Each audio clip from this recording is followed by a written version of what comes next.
कानून का क्या हाल है, वायलेशन का।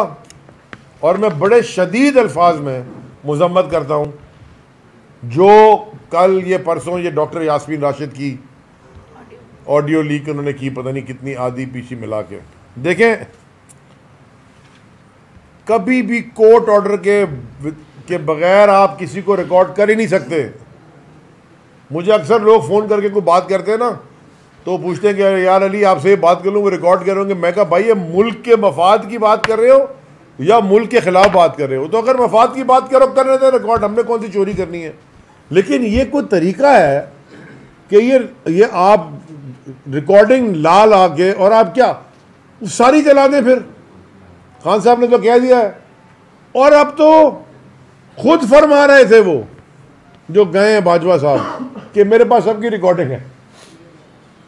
यानी कि ये काम होता है सबसे ताकतवर इंसान के इस मुल्क में, जो आइन के मुताबिक सबसे ताकतवर तो प्राइम मिनिस्टर होता है,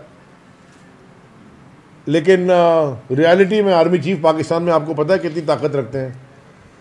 वो ये काम था कि रिकॉर्डिंग करते रहे।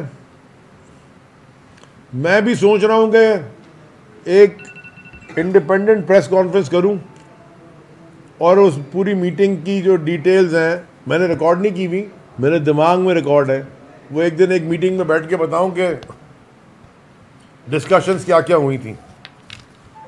क्योंकि वो वज़ीर था, मैं उस वक्त एक दिन पहले वज़ीर था, जो भी बातें हुई थी वो हुई थी।